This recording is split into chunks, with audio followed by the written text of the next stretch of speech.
विचार चल रहा था।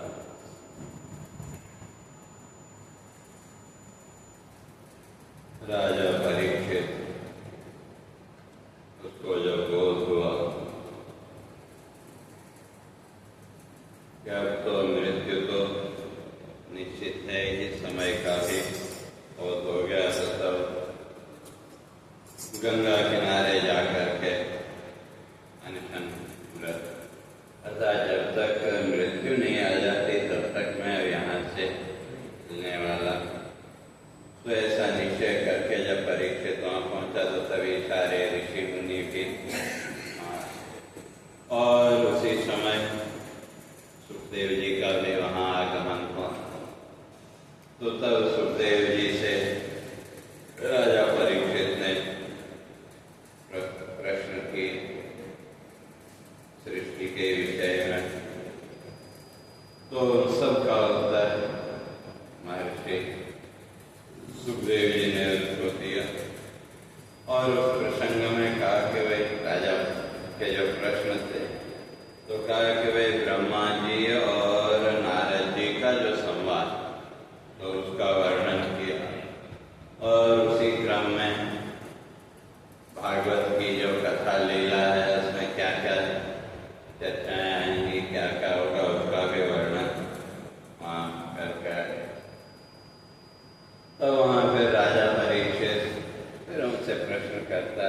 अलग अलग वहाँ प्रश्न किए। तो इसलिए राजा परीक्षित वहाँ प्रश्न करते हैं, कहा निर्गुण का गुण जो तत्व है वो तो क्या है, वो तो निर्गुण, और जो है ही निर्गुण अर्थात निर्गुण माने गुणों से का, फिर उसके गुणों का वर्णन कैसे संभव? जो स्वयं निर्गुण है तो उसके गुणों का वर्णन कैसे संभव है?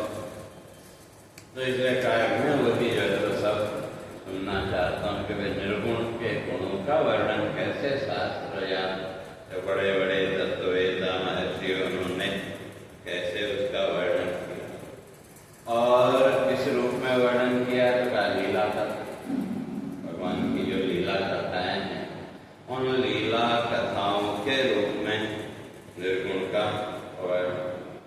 तो इसलिए वहाँ वो कहता है कि वे भगवान के जो गुण हैं उनका वर्णन करो। तो क्यों? भगवान के गुणों का वर्णन सुन करके मेरे मन का जो अंधकार है, जो अज्ञान है, वो दूर हो जाए और मेरा जो मन है, चित्त है, वो परमात्मा के साथ। इसलिए अंतिम समय में जब मैं शरीर का त्याग करूं तो मेरे मन में उस ईश्वर भाव के अतिरिक्त और कुछ न रहे। जैसे भगवान ने यम यम वाप स्मरण भावम त्यजत्यन्ते कलय तो साधा, और राजा वहाँ कहता है कि भाई अब जो कलयुग तो आरंभ होने वाला, तो इस कलयुग में भाई राजा का धर्म कैसा होगा, प्राणियों का धर्म कैसा होगा, कैसा उनका आचरण होगा, तो वो सब मैं सुनना चाहता। और सबसे महत्वपूर्ण बात कहा कि वे वो जो तत्व है वो तो साक्षी है, निर्गुण कह लो, साक्षी कहो, तो साक्षी है। साक्षी में ना विटनेस, विटनेस है, लेकिन फिर भी वो कैसे क्रीड़ा करता है तो उसके बारे में मैं जानना चाहता। तरह से जब राजा परीक्षित ने वहाँ प्रश्न किए तो उसका उत्तर देते हुए महर्षि सुखदेव जी तो उनको समझाते कहा कि ये सब जितना भी जो जगत है ये कैसा है? जगत दृश्य है, माया कल्पित, दृष्टा वह है माया। संसार के जितने भी दृश्य हैं वो सब क्या है? माया के द्वारा करते, और जो उसका दृष्टा है, विटनेस है, वो तो इन माया के गुणों से बड़े।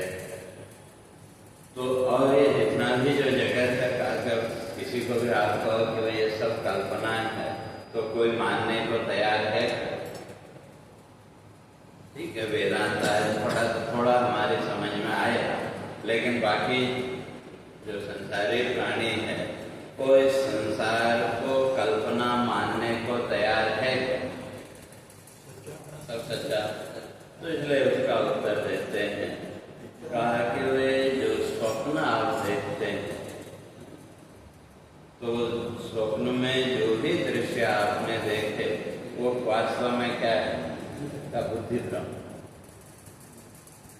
स्वप्न के जो भी दृश्य हैं वो सत्य से लगते हैं कि समय तो सत्य से लगते। और कई बार जागृत में जब आंख खुली और आपको स्वप्न याद रहा और वो स्वप्न हमारी मन की कल्पना के अनुकूल है, तो उस समय भी वो सत्य सा लगता है कि नहीं? थोड़ी देर हमारे कल्पना के अनुसार है, जो भी हमारे उसके अनुसार अच्छा, लेकिन फिर भी थोड़ी देर उसमें सत्यता का भास होता है क्या? तो फिर धीरे धीरे संसार भाव में जब डूबे तो वो गायब हो गया, लेकिन थोड़ी देर के लिए वो सत्य सा लगा। तो कहते हैं इसी तरह से इस संसार के दृश्यों को जो सत्य मानना का वो वास्तव में बुद्धि हम के अतिरिक्त और नहीं। क्यों? ये सारा जितना भी जगत है माया भाषित रूप जगत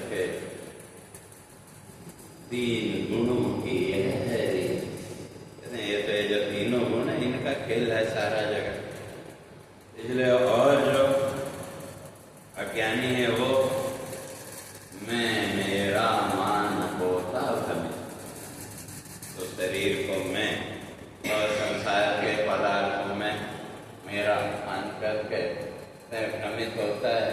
तो इसलिए उस भ्रम के कारण ही संसार के पदार्थों के साथ उसका प्रेम है। और वास्तव में प्रेम भी किसके लिए? आत्मनस्तु कामाय सर्वं प्रियम भवे, तो किसी के लिए किसे प्रेम। तो इसलिए और जब जीव ने उस आत्मा के स्वरूप को जब जान लिया तो तब फिर ये गुणों के बंधन में वो नहीं बंधेगा। इसलिए वो जो तत्व है वो कैसा है? नहीं काल माया का बंधन। इसलिए वो जो तत्व है वह न काल का बंधन है और न माया का बंधन। वो जो तत्व है वो तो त्रिगुणातीत है।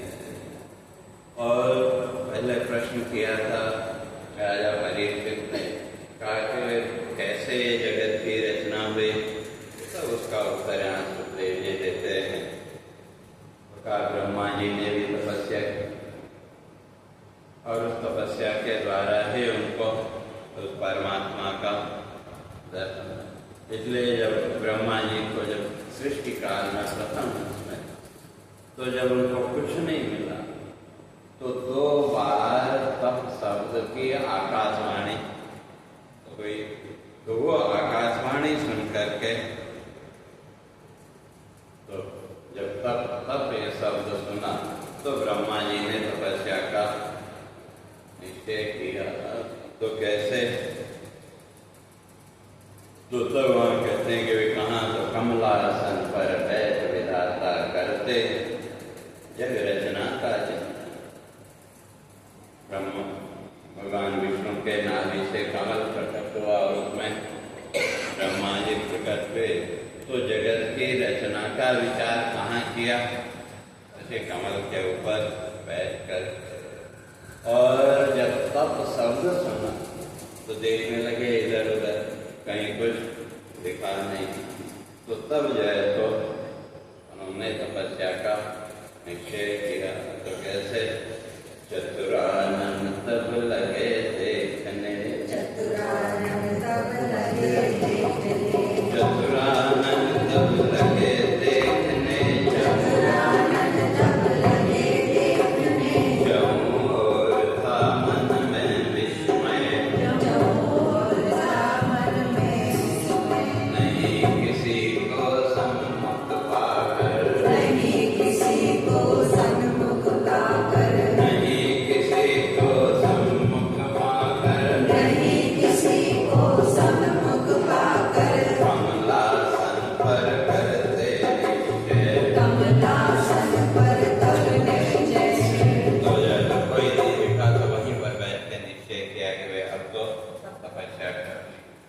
और कितने समय तक तपस्या की? तो कहते हैं 100 वर्ष। ब्रह्मा के काल परिमाण से 100 वर्षों तक। और 100 वर्ष का 100 चतुर्युगी। वैसे तो ये एक चतुर्युगी को ब्रह्मा के एक दिन का परिमाण माना, तो उस हिसाब से फिर 100 वर्ष। तो उस हिसाब से तो ब्रह्मा के आयु काल गणना से 100 वर्षों तक उन्होंने तपस्या जब की। तो तब उस तपस्या के द्वारा संसार की रचना की शक्ति उनको प्राप्त हुई। तो इसलिए तो जब वो शक्ति प्राप्त हुई तो क्या जाना? तो उस परमात्मा के बारे में, उस तत्व के बारे में क्या जाना? तो उसी का वर्णन आगे करते हैं। क्लेश मोह भय नहीं तनिक भी, क्लेश मोह भय नहीं तनिक भी। नहीं गुणों का होता नर्तन, नहीं गुणों का होता नर्तन। देव तनुज है पूजन करते, देव तनुज है पूजन करते। नहीं काल माया का बंधन, नहीं काल माया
और लक्ष्मी जी बैठ करके उनकी सेवा कर रही है।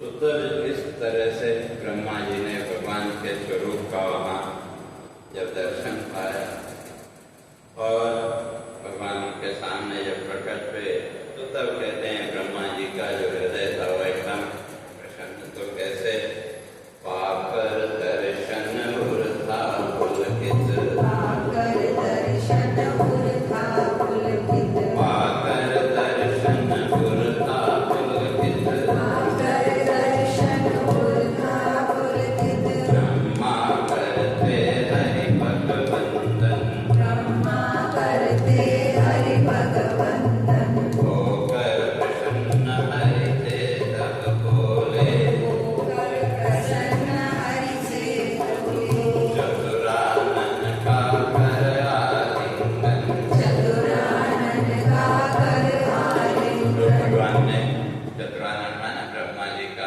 आलिंगन किया।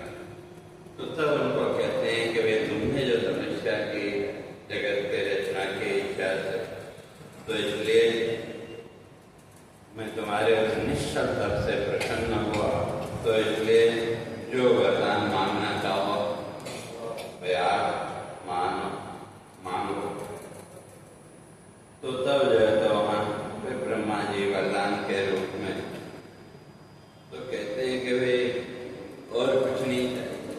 तो मेरा जो मन है वो क्या हो, वेद ज्ञान से हो आलोकित मन।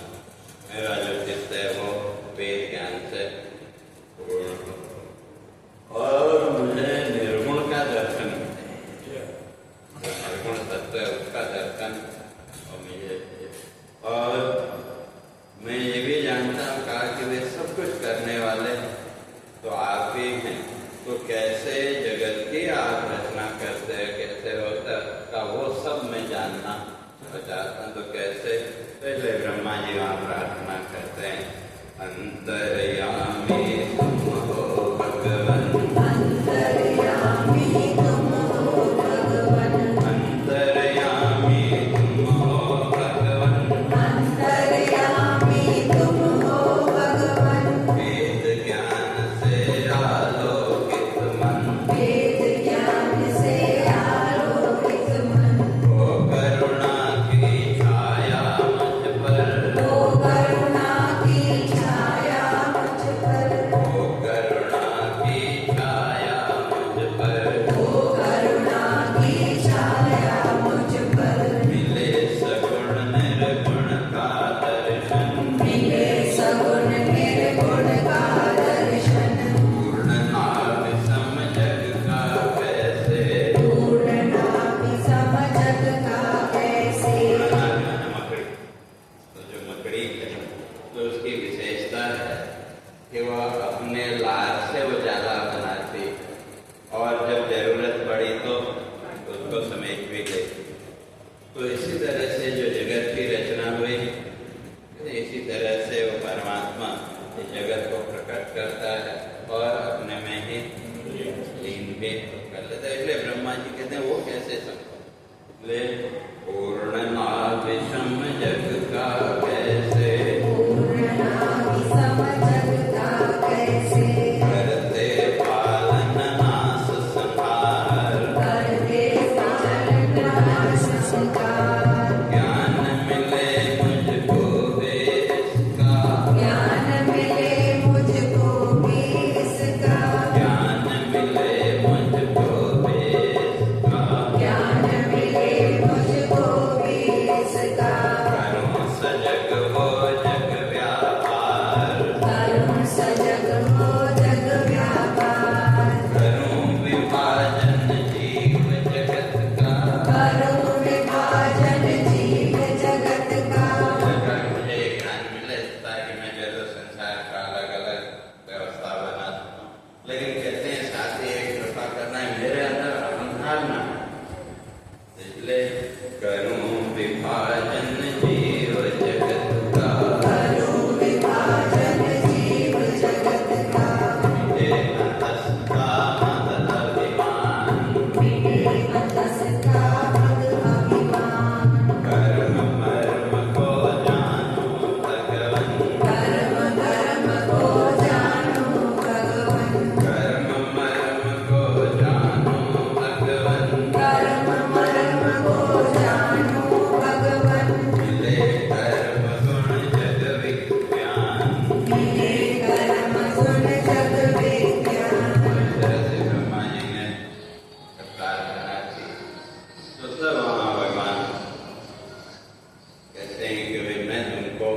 वही ज्ञान में देता तुमको।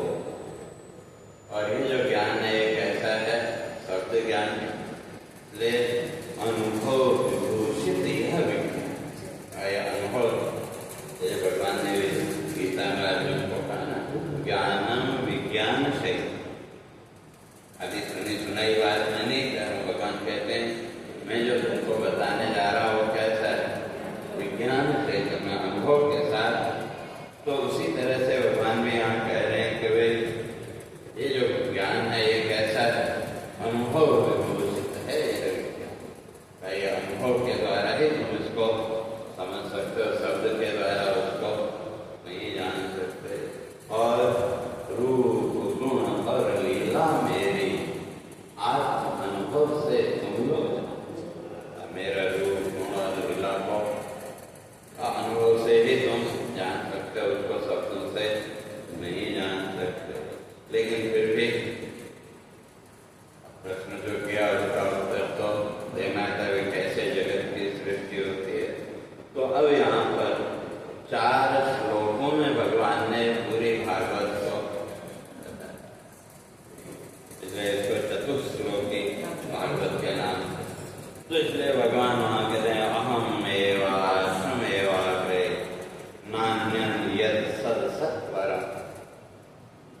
का सत और असत ये जितना भी जगत का भेद है, तो इस सबसे पहले का अहम एवं आसमक का इस सबसे पहले जगत से पहले अहम एवं आसमक मैं ही। ये जितना भी सत असत जगत है, जगत के प्रकट होने से पहले तो मैं ही था। और बाद में पश्चात हम, बाद में भी जो कुछ होगा वो सब मेरे अतिरिक्त और कुछ। और जब ये संसार का लय होगा तो बचेगा क्या? यो अवशिष्येत सोऽस्मि अहम्। जो बचेगा वो भी कौन है? वो भी मैं ही। तो इसलिए ऋते अर्थम यत् प्रतीयेत न प्रतीयेत चान्यः। ये संसार जितना भी ये जो दिख रहा है सत्य सा दिख रहा है, लेकिन आत्मा में कुछ भी नहीं है। आत्म सत्ता से ये भाषित होता है, लेकिन आत्मा में इसका कुछ लेना देना उससे है नहीं। तो फिर ये क्या है? कायहा माया भास, ये मेरी माया का आभास मात्र है। भगवान ने कह दिया मन माया ये जो माया, तो इससे पार पाना कठिन काम। लेकिन भगवान कहते हैं इतना मुश्किल भी नहीं। मामे वे प्रपद्यन्ते माया में दान करते का जो मेरी शरण में आ गया तो इस माया के बंधन से मुक्त हो जाएगा। और माया का दिखाई दे, प्रतीति हो, लेकिन पकड़ में कुछ न आए, उसी का नाम माया। दिखाई भी दे और प्रतीति भी हो सत्य से भी, लेकिन पकड़ में जैसे स्वप्न जब हमने देखा तो दिखाई दिया और उस समय सत्य सा प्रतीत भी हुआ, लेकिन आंख खुलने के बाद हाथ में क्या है? बस अगर थोड़ी याद रहेगी तो वही है, बाकी तो कुछ है। तो इसी तरह से संसार का जो जीवन है उसको भी अगर देखें तो जितना भी जीवन हमारा बीत गया, आज हमारे पास उसमें से क्या है? कुछ यादों के अलावा और जीवन में क्या है?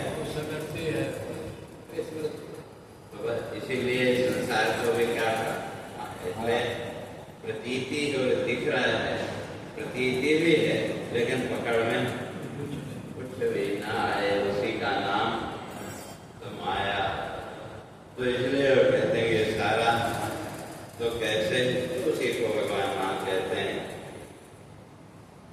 भिन्न नहीं है कुछ भी मुझसे, भिन्न नहीं है कुछ भी मुझसे, भिन्न नहीं है कुछ भी मुझसे, भिन्न नहीं है कुछ भी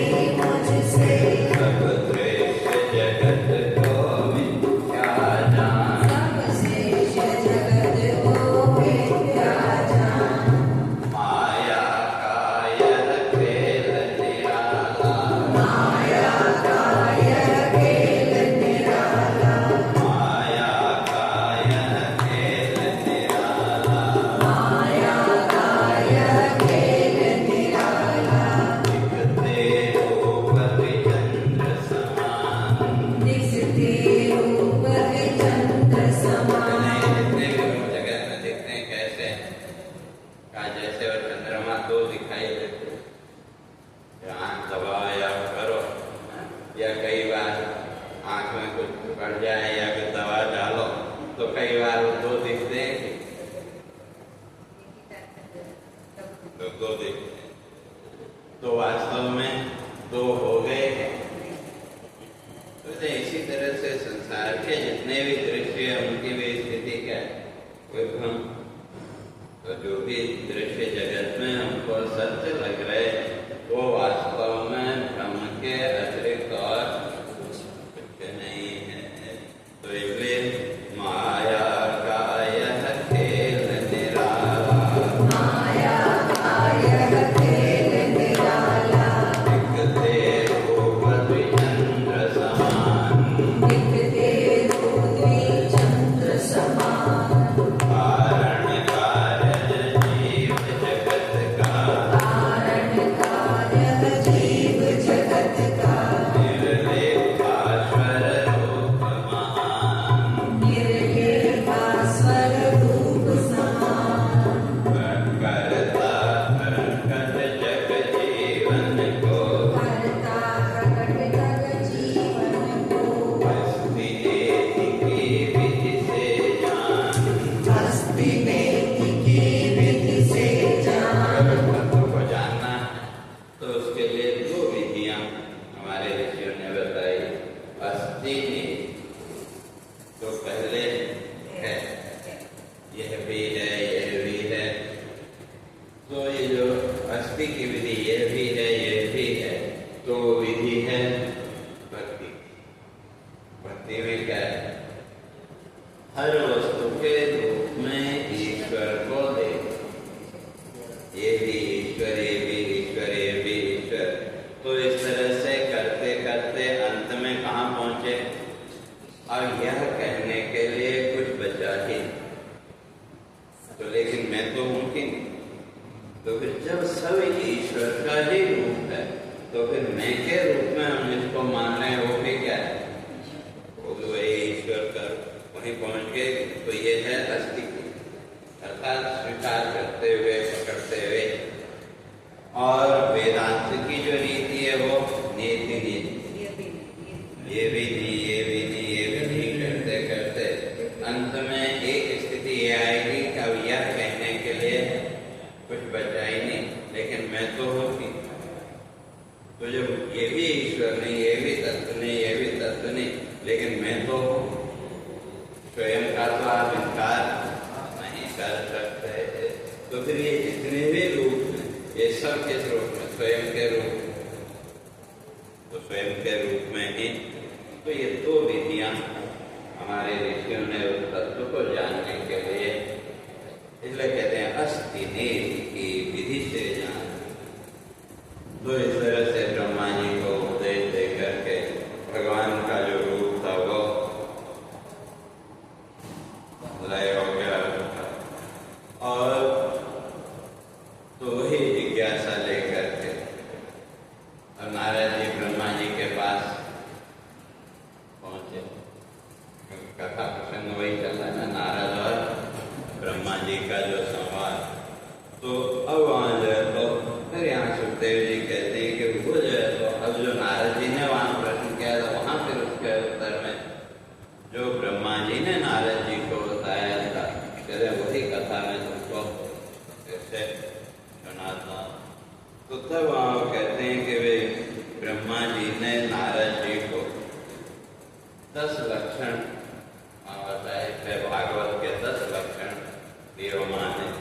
तो कौन कौन से, सर्ग, विसर्ग, स्थान, पोषण, पूर्ति, मन्वंतर, ईशान कथा, निरोध, मुक्ति और आस्था। तो ये 10 बातों का जो वर्णन है वो भागवत की कथा में आता है। तो इसलिए सबसे पहले का आश्रय। तो आश्रय क्या है,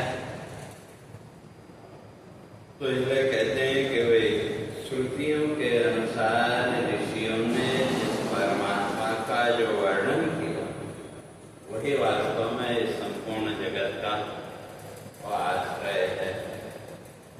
और जो सर्ग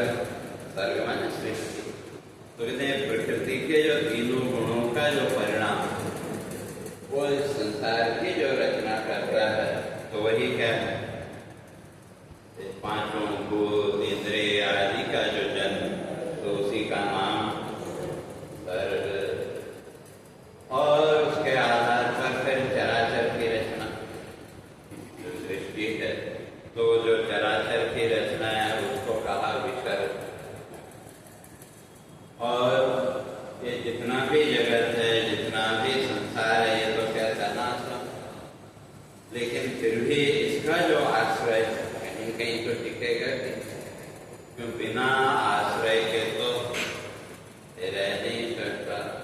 और फिर इसका पालन पोषण इत्यादि जो सब जो करता है तो वो स्थान। और कहते हैं कि वे जो साधक हैं, जो भगवान का अर्चन पूजन करने वाले जो साधक हैं, तो उनको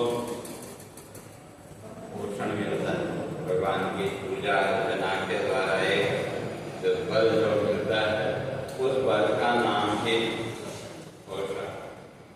और जो मनंतर है सज्जन पूजित धर्म जगत का जो श्रेष्ठ जन उनके द्वारा जिस धर्म को जगत में मान दिया गया तो उस धर्म व्यवस्था का नाम ही मनंतर।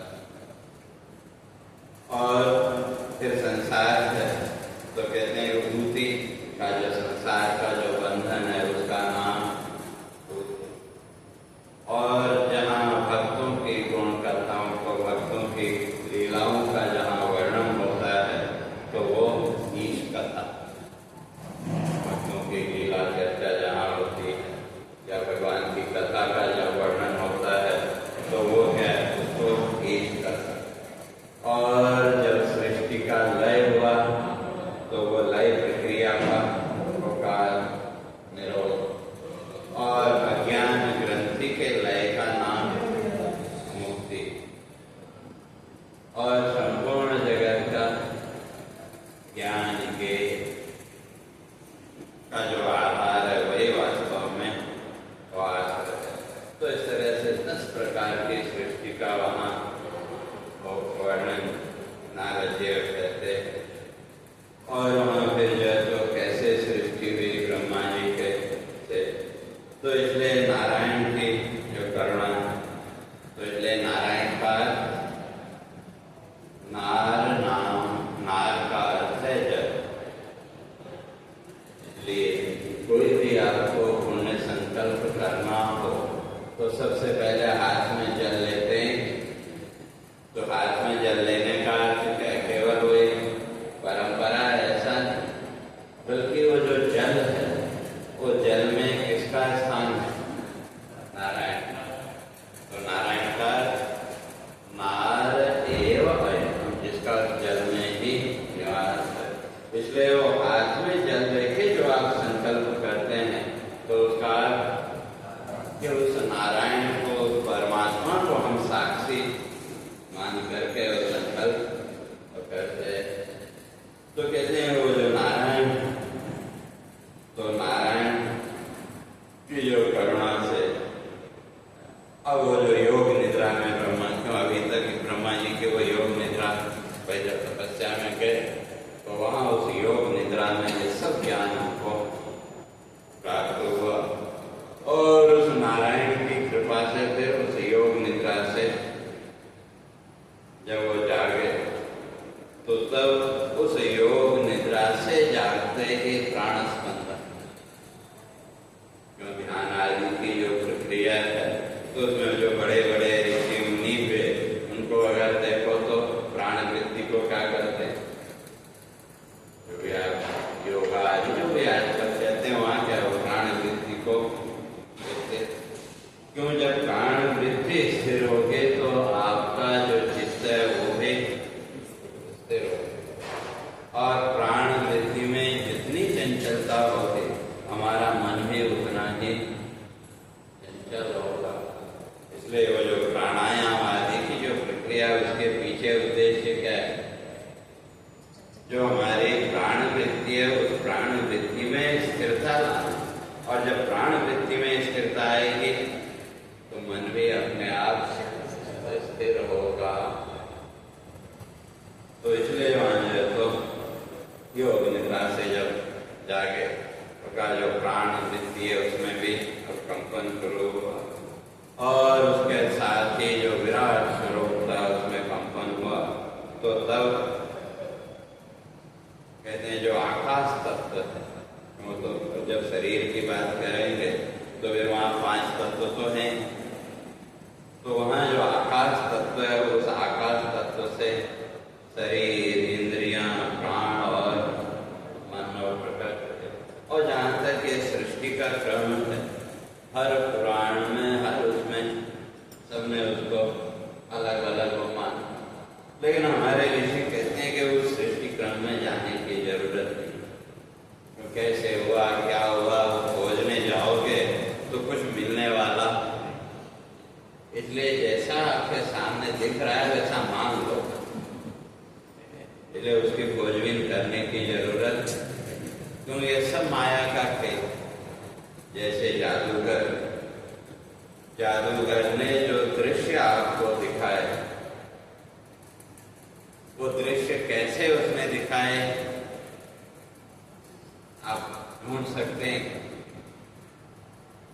आप वो जानता है उसने कैसे उन दृश्यों को प्रकट किया, लेकिन आप उसके रहस्य को जान सकते हैं। तो इसी तरह से जो सृष्टि का जो रहस्य है, जैसे कई लोग भाई इसके बाद ये हुआ, इसके बाद ये हुआ, लेकिन वो कौन, उसकी प्रामाणिकता क्या है? क्यों? जो वेदांत की जो प्रक्रिया है वो सृष्टि प्रक्रिया वहाँ अलग। आत्मना आकाश आकाशाद वायु वायोरग्निरग्निरापद्भ्यां पृथिव्या, वो एक क्रम बता दिया। और पुराणों में वो अलग क्रम बता दिया। तो इसलिए वहाँ हमको समझाते हुए ब्रह्मा जी कहते हैं ये सारा जो जगत है वो उसकी माया की एक जो व्यवस्था है, उस क्रम से ये सब प्रकट हुआ। तो कैसे कैसे? तो सबसे पहले देह, इंद्रिय, प्राण और मन, और फिर वो जो शरीर बदन विवर मुख थे, तो क्या प्रकट हुआ? और प्राण के चलने के लिए जगह तो वही है। तो उस प्राण ने फिर वो प्यास को प्रकट किया, और फिर मुंह से तालु, तालु से रचना, और जो रचना है वो फिर रस का आधार बनी। और फिर उसी क्रम में फिर जो तेज अंश था उससे अग्निदेव प्रकट हुए। और वो अग्नि ने क्या किया? वाणी की रचना। तो जो वाणी है, तो वाणी में भी अग्नि है कि एकदम कटु शब्द बोलो तो वहां भी। और फिर जो है तो नाक से जो है तो वायु प्रकट हुई, तो वो कंस का और प्रमाण बना। और नेत्र के अधिपति के रूप में सूर्य और चंद्रमा वो प्रकट हुए। और ऋषियों का जो बंधन है, ऋषिगण उस परमात्मा का जो बंधन करते हैं का उससे शब्द प्रकट हुआ, उस शब्द को ग्रहण करने के लिए का। तो इसलिए ये संसार के लड़ाई झगड़े की बातें सुनने के लिए नहीं, तो किसके लिए? श्रुति श्रवण को इंद्रिय माना, शास्त्रों के श्रवण के लिए परमात्मा ने कान की रचना की। और स्पर्श आदि वायु का गुण, तो इस तरह से हो, तो इस तरह से वहां जो है तो उसका वर्णन किया। तो इसलिए वहां अंत में वो कहते हैं कि भाई जो तत्व ज्ञानी महापुरुष हैं का वो इन रूपों को महत्व नहीं देते। भगवान ऐसा था या ऐसा होगा, ये होगा, ये जो रूपों का महत्व जो देते हैं वो कौन है? का जो अभी तक इन तीनों गुणों के बंधन में ही बंधे हुए, वो तो इन गुणों को महत्व दें। लेकिन जो ज्ञानी हैं का वो जो है तो इन गुणों को महत्व नहीं दे। क्यों? तत्वज्ञ नहीं रूप मान का जो तत्व ज्ञानी है वो उस परमात्मा के रूप का नहीं मानते और उसका अनादर करते हैं, ऐसा भी नहीं। वे जो मानता है वो मानता। तो इसलिए जो तत्वज्ञ है और जो अज्ञानी है, दोनों में अंतर क्या है? हमने ईश्वर को उस मूर्ति या रूप तक सीमित माना। हमने जो ईश्वर को कहाँ माना? तो उस मूर्ति में या उसका जो भी चित्र आदि दिखा, तो वहां तो हमारे अंदर ईश्वर भाव प्रकट हुआ। और बाकी जो चलते फिरते जितने भी जीव हैं इनमें है तो ये तो अंतर इतना है। इसलिए जो ज्ञानी है का वो किसी एक रूप में ईश्वर को नहीं मानता, अज्ञानी ने ईश्वर को एक रूप तक सीमित कर दिया। तो इसीलिए वो झगड़ा कि ये बड़ा वो बड़ा।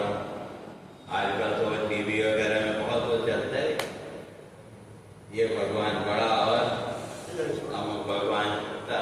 और जो विचार शून्य व्यक्ति है वो उसी उसमें उलझे रहते, तो ये भगवान बड़ा कि वो भगवान बड़ा।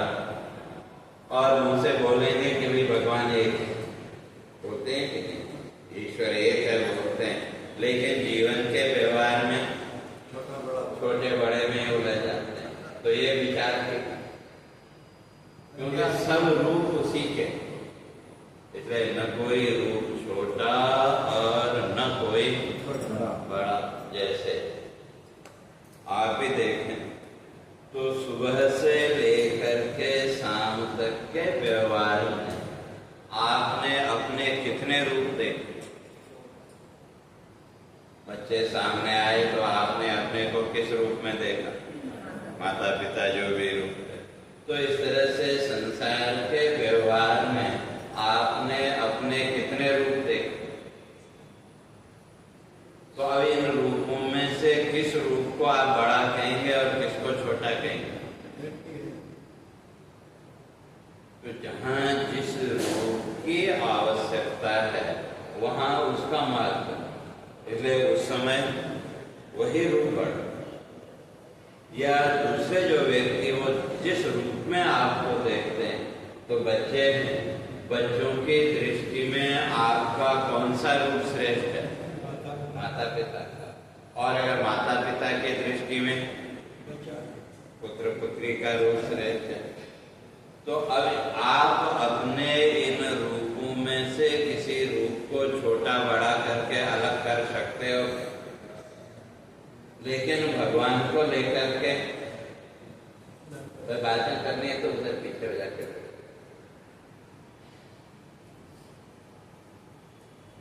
तो भगवान का जो रूप है तो उसमें फिर छोटा बड़ा कैसे?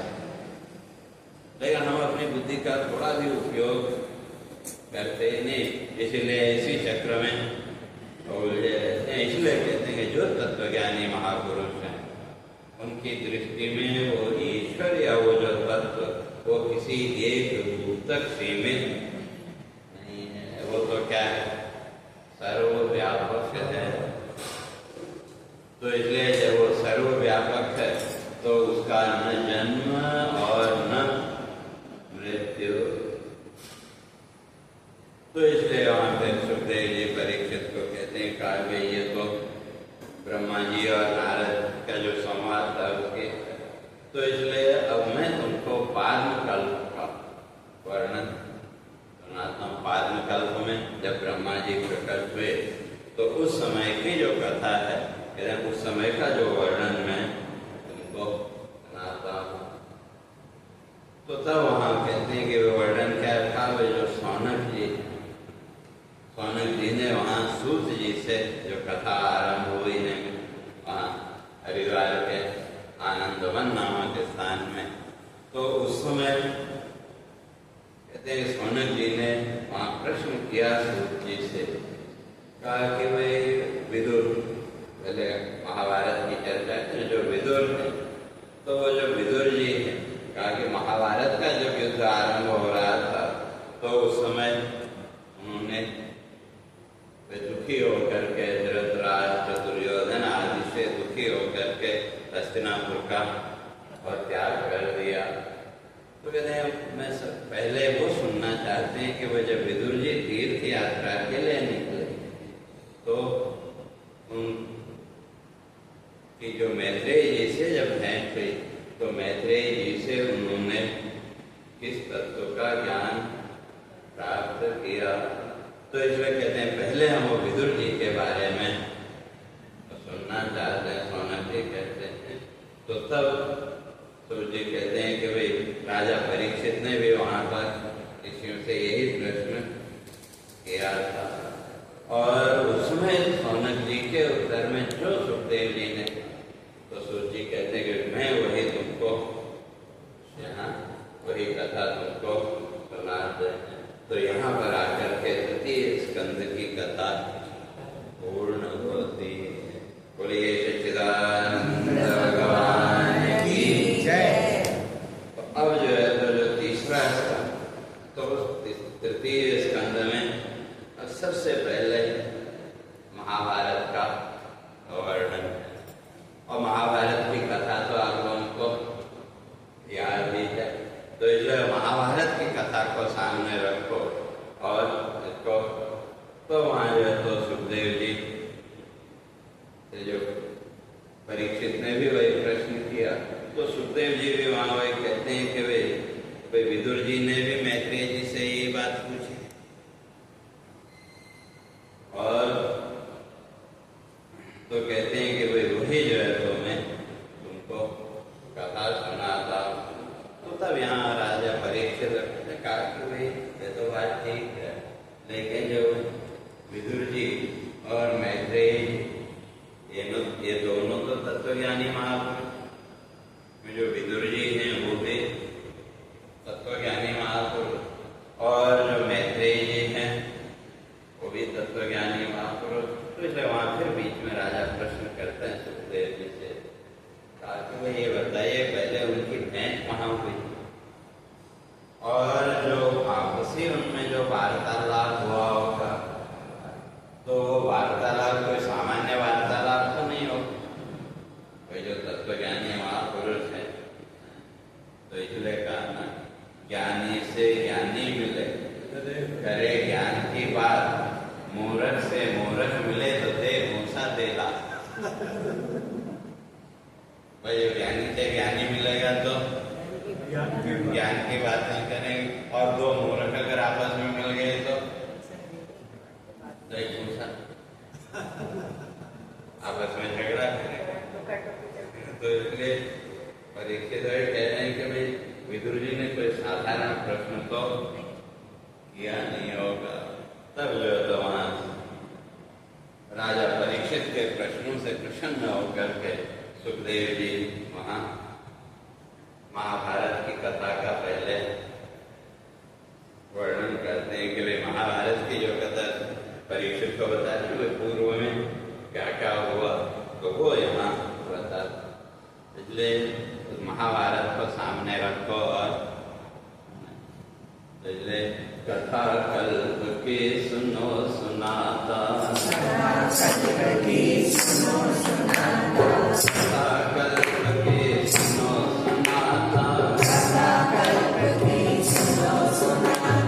नयन विलोचन सपति महान, नयन विलोचन सपति महान। नयन विलोचन आंखों से रहे, नेतृत्व है लेकिन दृष्टि नहीं।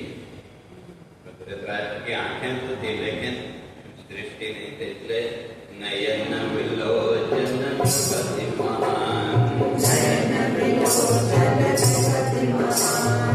पांडु सुतों के सत्वहरण को, पांडु सुतों के सत्वहरण को, पांडु सुतों के सत्वहरण को, पांडु सुतों के सत्वहरण को।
मिले विजयते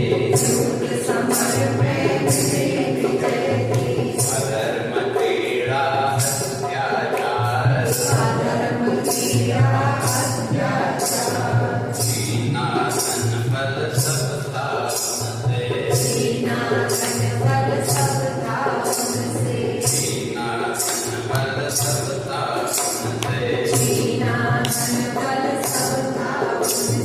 बना धर्म का वन आधार जब युवा हुआ तो उसमें छल से सब छीन करके 12 वर्ष का वनवास और 1 वर्ष का और अज्ञातवास का, और जब अज्ञातवास के बाद फिर वह प्रकटे तो गुप्तवास से पांडव प्रकटे गुप्तवास से पांडव प्रकटे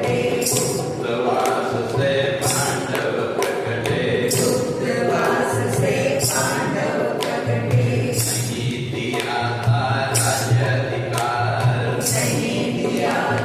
राज्याधिकार शांति दूत बन केशव आए शांति दूत बन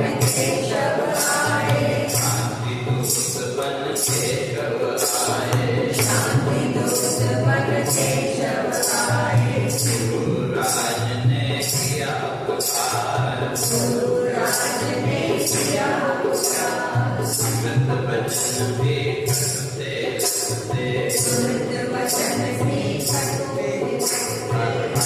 भगवान ने भी बहुत समझाया, विदुर ने भी समझाया, लेकिन का अमृत वचन भी अब उनको कड़वे लगने लगे। क्यों? अमृत वचन भी कटते लगते हुआ पुण्य बल क्षय अधिकार आहोत विदुर ने गुरुराज को दिया नीति का शुभ्र विचार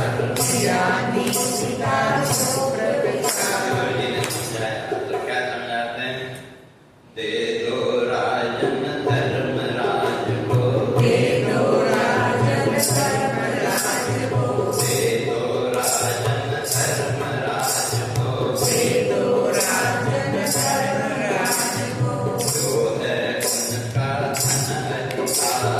जो है उनका धन अधिकार देखो अंजों के संग प्रतिशोध को भीम तैयार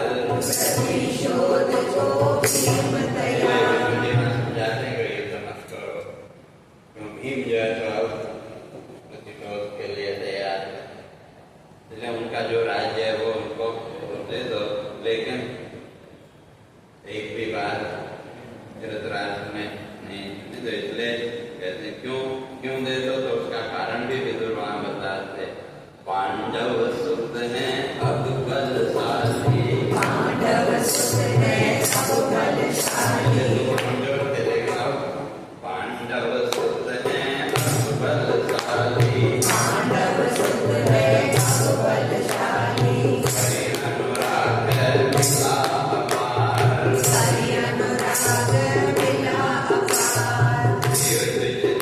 पति गण से पूजित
तो जब उधर जी का दर्शन हुआ तो अब जिज्ञासा तो मन में, भले वो तत्वज्ञानी थे लेकिन फिर भी एक, जब तक शरीर है, मन बुद्धि है, तब तक एक भावावेश तो रहेगा।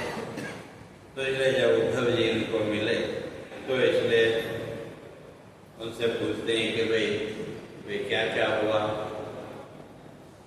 तो इसलिए कथा तो सुन ली थी, तो फिर भी जिज्ञासा भी क्या क्या हुआ, कैसे क्या हुआ, का मैं वो जानना और चाहता हूँ। तो तब वहाँ जो है तो उद्धव जी उनको पूरी उसका वर्णन वो बताते हैं और कहते हैं कि और तो कुछ नहीं, बस बाकी तो सब ठीक है, माया का खेल है, भगवान की लीला कह लो। लेकिन कहते हैं कि धृतराष्ट्र को लेकर के मन में तो क्यों, धृतराष्ट्र का दुख है किंचित, चला पतन की राह से। धृतराष्ट्र के पास मार्ग था लेकिन उस धृतराष्ट्र को लेकर के मन में दुख है, क्यों, चला पतन की राह स्वयं का, अपने पतन के मार्ग पर तो वो स्वयं ही चला। लेकिन कहते हैं फिर उसमें भी अब दुखी होने से भी क्या होगा, उसमें तो सब भगवान की लीला है। इसमें हरि लीला से भ्रमित जीव है, सुनता अपना मार्ग स्वयं। तो इसलिए भगवान की लीला से मोहित होकर के जीव अपना मार्ग अपने आप ही चुनता है, उसमें किसी को हम दोष नहीं दे सकते। तो इसलिए वहाँ विदुर जी कहते हैं कि भाई ये मेरे अंदर दुख है। तो इसलिए उद्धव जी से कहते हैं कहा कि भाई आप और तो क्या सुनना है, तो भगवान की लीला का वर्णन आप, इसलिए हरि माया का कर दो वर्णन, रचता अवरूप अपूर्व स्वयं, कारण वो माता स्वयं ही अपने अलग अलग रूप धारण करता है। और नहीं जगत का कोई बंधन, बना अजन्मा कृष्ण स्वयं। उसका तो कोई बंधन है नहीं, लेकिन फिर भी वो जो अजन्मा तत्व है वो स्वयं ही क्या बना, तो यहाँ कृष्ण के रूप में वो जो प्रकट हुआ, तो कहते उसके बारे में आप वर्णन कर दो। तो तब उद्धव जी वहाँ भगवान का स्मरण करते हुए जब स्मरण करने लगे तो थोड़ी देर के लिए तो लोग ईश्वर ब्रह्मलोक पहुंचे, लेकिन वहाँ से फिर वापस आकर के तो तब हो जाए तो वर्णन करते हैं, काल के का वर्णन करें, तो भगवान तो अपने धाम को चले गए। इसलिए उद्धव जी वहाँ कहते हैं कुशल सुनाओ क्या मैं उनकी, चले कृष्ण हैं अपने धाम। अब भगवान भी अब अपने लोग जा चुके और भगवान के जाते ही काल व्याल ने छीना वैभव, जो था पूजित चार में। कहते जो काल रूपी जो सर्प है उसने इस पृथ्वी का जो वैभव था वो जब तक भगवान थे तो तब तक वो वैभव था, और भगवान के साथ ही उस वैभव भी पृथ्वी का और चला गया। तो इसलिए वहाँ जो है तो फिर भगवान की जो लीला है, विदुर जी ने प्रश्न किया ना भगवान के बारे में मैं सुनना चाहता, तो भगवान की लीलाओं का वहाँ फिर वर्णन करते हैं। तो क्या क्या हुआ, तिरोहित लीला विग्रह, हुआ तिरोहित लीला विग्रह, भुवन मोहक रूपमान, रजकर हरि का रूप मनोहर, रजकर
करके हरि लीला का चिंतन होता विचलित यह मैदान। जग कल्याण की इच्छा लेकर बना भजन माँ देवकी नंदन।